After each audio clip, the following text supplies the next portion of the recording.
So I think in a sense that, if you have to sacrifice, if that's the right word for it, sacrifice a part of your personality, a characteristic. If you're talking about sacrifices, maybe this is a good segue into what are some of the sacrifices each one of you had to make coming into this industry.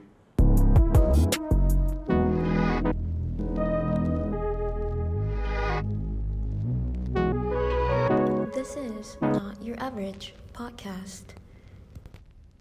Maybe anybody who is comfortable to answer this. So honestly, for that, we don't decide onto a sacrifice that you need to make. But when you are in the industry, it makes you sacrifice few things. Yep. So as a seafarer, I would talk, you want to be present for your family, but you still cannot. The things which starts with, in general terms of the outside world. Yep. I will be present, I will see that. For us, it is, I will try. Yeah. We have no surety of where we can be. So You cannot commit. Yeah. How many birthdays, how many festivals have gone by. Eventually, you start learning to live with it. And people start accommodating you, and people start accommodating those festivals in your absence. Yeah.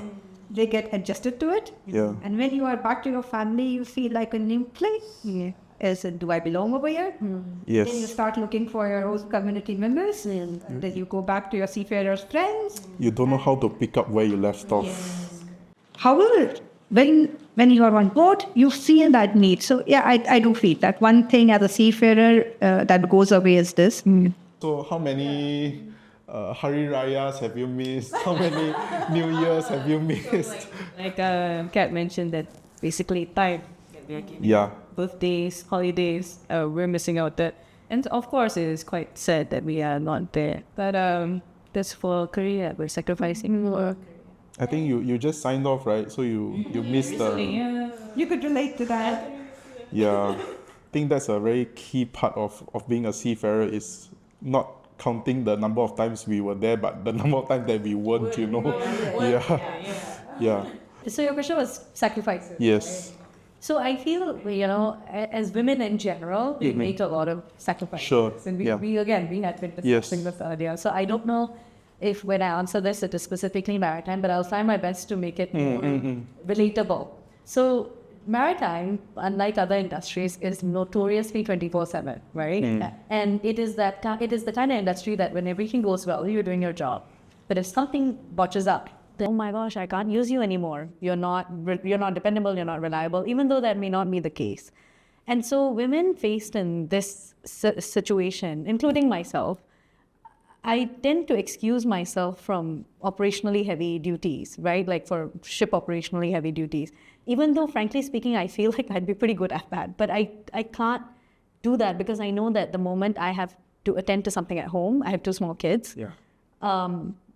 Who will rely on me, so I can't take on that thing. So I think in many times in maritime, the sacrifice is either you pull back from giving your best, or you quit entirely, or you switch to a different role which probably doesn't use your skill set to its full capacity. So unfortunately, the caregiving role ends up being more difficult to carry in tandem with the maritime industry, with something that is so 24/7, and that it requires you to be on the ball. Even though, frankly speaking, I do think women would be better at it, simply because of the more organized nature of things, which is proven by many studies as well. So it's not just a stereotype. And unfortunately, I think that's something that as a guy, it's not something we need to consider. Yeah. Traditionally, it's always on the guy to go out and work, to be the breadwinner, and traditionally, it's up to the women to take care of the house that we're gone. Yeah. But sad to say that is something that we don't need to consider, but unfortunately, as a woman in the industry, it's something that people will ask you guys, hey. Oh, yeah. Yeah. So I've been asked, and this is awkward because I asked my husband when we had our second kid, I asked him, did you ever get asked this question? Who's taking care of your kids right now? Yeah. I was like, could be my husband, could be someone else. But my point is, he doesn't get asked. Right? And then it's a more pointed question. Do you get enough time with them? Yeah. I'm like, this is not the right question to ask, right? Like, am I supposed to answer it with, yes, I get tons of time. Thanks a lot. Thanks for asking. I'm never going to answer it that way. I'm obviously going to be feeling like, am I doing enough? Like, everyone has that, right?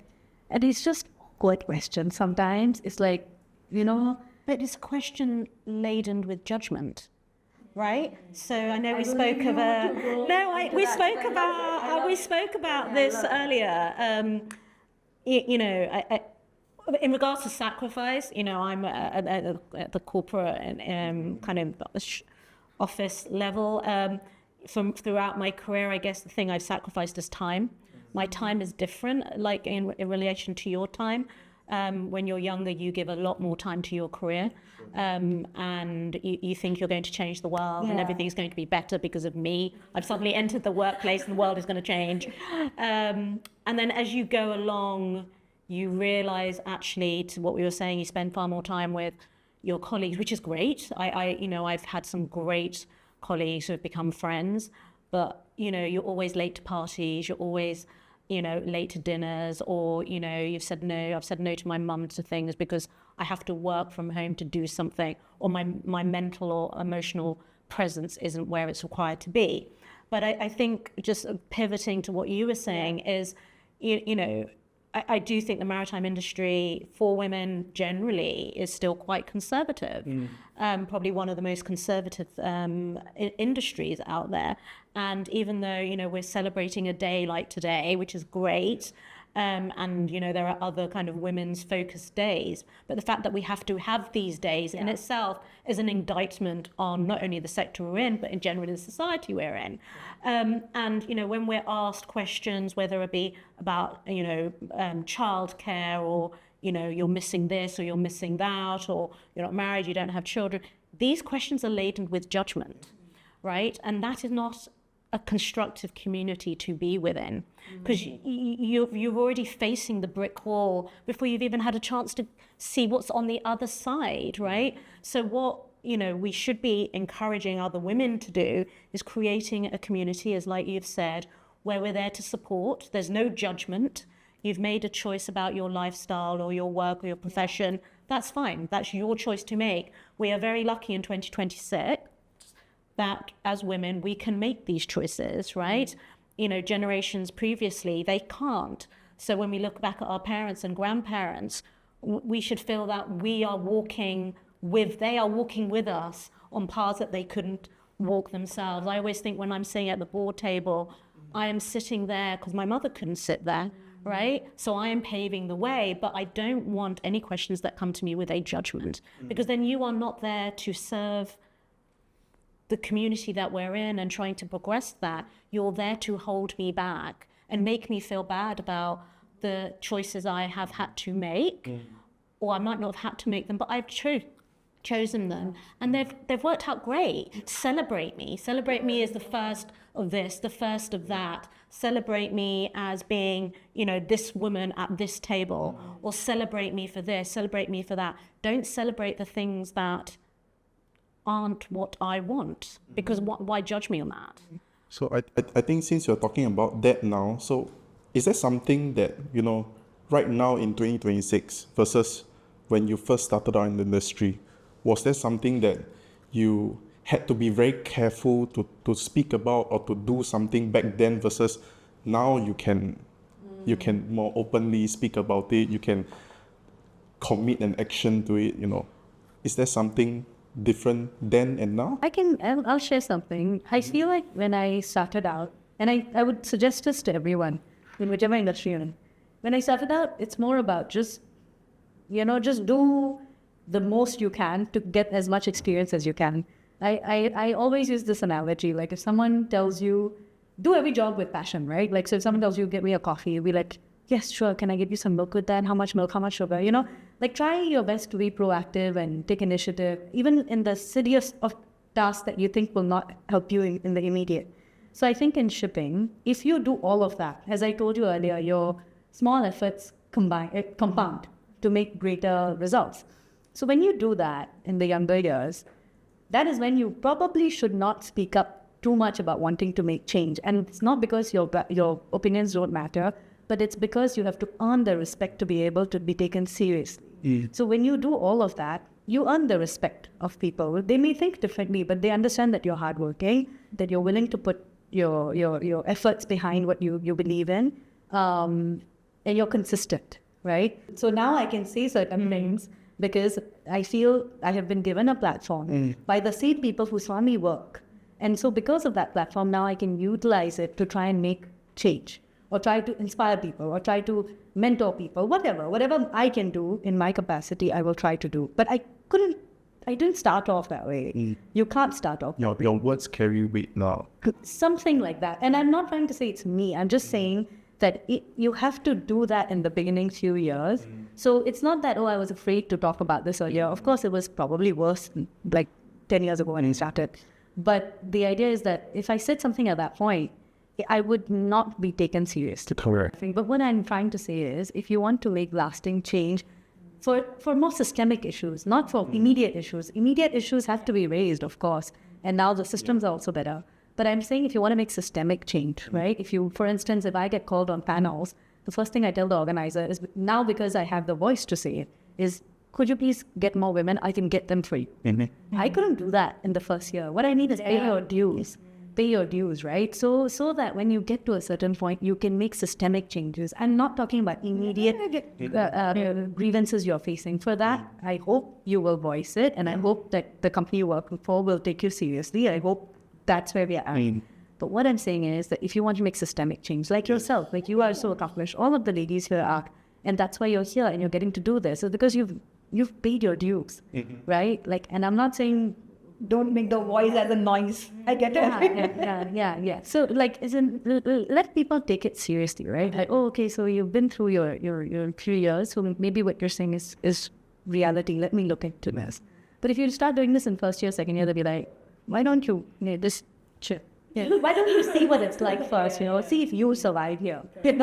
Something like that. So yeah, I think that the important part of that is what I would recommend to any professional coming into any sector is, not only create your communities, but join particular associations or The mentorships or, and you have to be on listening mode, right? Because if you're not listening, you're not hearing. And if you're not hearing, you won't act right, right? And this is how I kind of developed through my career, is being really choosy about the people that I'm associating myself with. And when I'm in a room with them, I'm listening because I want to learn. And if I do feel something's not quiet or I've heard something in the office and it's not sat well with me, I don't need to make a show and tell of it in a big room, but I trust you. I just want to have this side coffee with you and just explain it. Because sometimes, and I do this, and I'm sure lots of people do this, is when you think of something in your own brain, it suddenly becomes like this big monster. And then when you verbalized it, it's actually it's okay. It's not great, but it's okay. So choosing the right people you associate with and align with, and like I said, being on listening mode is a very important part of developing your career in whichever sector you happen to be in, or whichever kind of stream within that sector you're in. Because every day, even now, is a learning day for us, right? We're learning from each other today and so forth. So I think that's where your listening is earning your dues. Yeah. I think you four ladies are already sort of veterans in the industry already. Yeah. I think you've got quite a number of quite a number of war stories.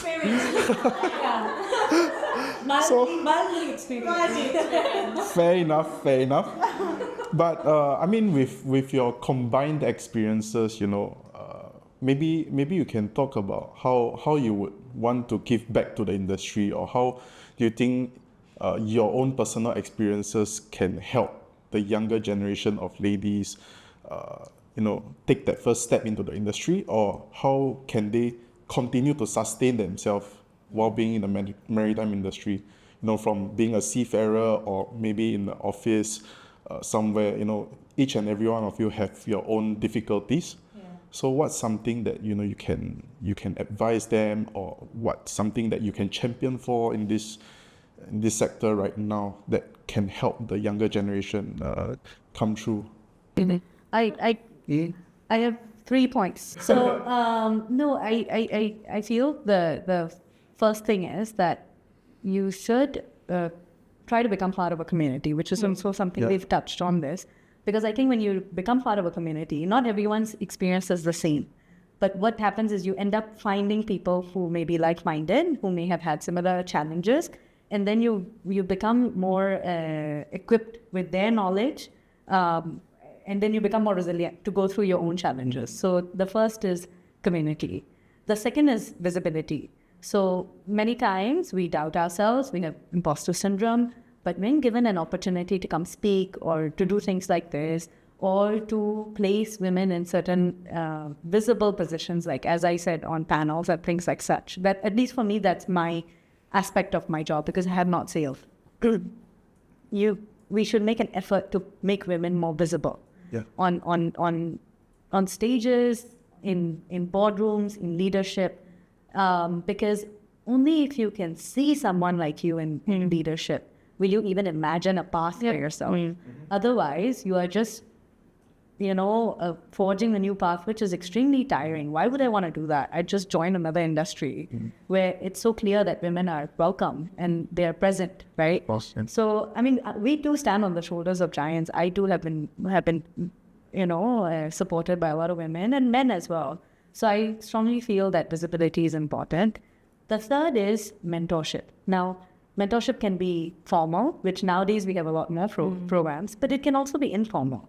So if you, at any stage in your life, you can also have a mentor, and you can also offer your mentorship to younger women, because anyone, even if you have a day more of experience than someone else, technically you have probably seen a little bit more.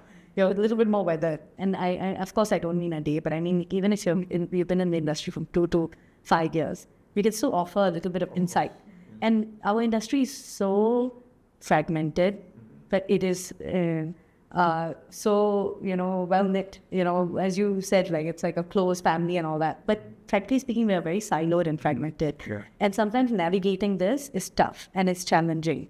And because there's so many men in power, sometimes as a woman, you can guide other younger ladies that, okay, this is the way this relationship works. You can do this. You can do this. It's just informal mentorship or formal mentorship. So give yourself to that. Either you seek a mentor or you become a mentor as well. Yeah. So I think if you do these 3 things, you're already doing enough. Yes. I must say. And it's just a simple, like every time you have an opportunity to contribute, as long as you do these 3 things, I really think you're already making a big change in the industry. I think it will really hit differently if I were to give advice to a young lady versus what Hani will say to them, Like, she will really? Sometimes. You don't do that anyway? Sometimes you can even just offer a listening ear. Yeah, because sometimes, most of the time, we're able to pick ourselves up, but we just need to say it out loud. And we feel maybe that a certain group of people may not understand us. So as a woman, you just save space as well, right? Like, there are just so many small things you can do for women just to let them progress, because again, there are other systemic challenges as well. So these would be my 3 things. I guess from my perspective is seeking out male allies. We're saying yes, absolutely, create a community around yourself and, with other women. But there are men out there who they want to help. We all come from families with males and females in them, right? Men have daughters and things. That there is that room for male allyship to exist. So I would say seek them out. And the other thing is, I've just sometimes looked on LinkedIn, dropped someone a note, saw this, love to get a coffee or have a quick Zoom call. You'll be really surprised about the number of people who will say yes, because people are so eager to share their experience, right? So I think I don't have 3, but I would just say don't be shy. Ask. You can only ask, and people can only ignore you or they can say no. That's the only worst thing that can happen, right? And I agree with you that if you can't see it, you don't know it can be done, right? So if you don't see people like us on a panel or on podcasts or just generally at networking events, being really open, right? Just go up to people and speak, right? I know, sometimes the word networking can strike fear into the strongest person's soul. But if you just think about it as if you've gone to a party and you're just saying hi to somebody, right? And just have 2 or 3 questions to start the conversation, how's your day been? What's the thing you're really struggling with at the moment? People will just answer, because everybody, male or female, we're all looking for connection, right? And I think sometimes we're a bit shy or apprehensive because this person is too senior, this person's a man, this person's a woman, whatever. If you don't put yourself forward, we've all put ourselves forward. That's why, to your point, we are here. If you don't take that first step, you can't expect someone to take that first step towards you. And I think on that note, as much as we want to continue this very, very interesting discussion, but I think we're running out of time. Give me some advice, some closing advice. Sure. Oh, that not one? One word. Don't know. That's very not one. One sentence. Okay. No, I don't know if it's a sentence. Okay, I'll try. Yep. Okay. But I just wanted to say that, sometimes we keep looking for our passion. And I want young people to understand that that is a scam. That is a fucking, you have to put in the hard work and understand what you're good at and get better at it. And when you get better at it, you will develop a passion for it. So sometimes when things feel hard, sometimes you keep going, sometimes you have to quit. Now that wisdom you have to have, but don't look for passion. It will not happen organically. You have to create it by hard work. So I think young people do need to understand this. Yeah, it doesn't come overnight. Yeah. Guess my advice, don't know if it's advice, but just based on my career, failure is what I've learned the most from. People very rarely learn from their successes. You succeed at something, you move on. What you really do is you learn from something you've not achieved. And we call it failure, but it's not. It's just the next step on the road to wherever you're meant to be. So don't overthink. This is coming from someone like me who does overthink. Don't overthink. Just keep going. Anything worth doing, it will always be hard. Yeah, for me, I think I've spoken very much. Very valuable insight. But from where I'm coming from where I came from, I will only take that as a notion because I'm still learning and there is so much of learn, and I do not want to bring the recent learnings of mine here. But be yourself and trust on your decisions. If you feel there is something right, it is definitely gonna be right. Don't doubt yourself. Don't doubt yourself. God would never put you into situations wherein He would want you to fail. So just make some use of it. If you are there, something will make it successful out of it. Okay. I think as a junior engineer, I think if you're curious, go for it. Just go for it. Don't wait for something to just go for it. I think that would be my advice. Curious. And I think this is for the International Day for Women in Maritime. So if you want my advice, you can find me another time. But right now, I think I need to thank these 4 beautiful ladies for joining us on this podcast today. And I think there's a whole wealth of information that we can gather from this podcast. But that's all the time we have for today, because later on we have dinner. Oh, of course. Food again. Food. Yeah. Thank you. Thanks. Happy International Day for Women in Maritime. This is not Your average podcast.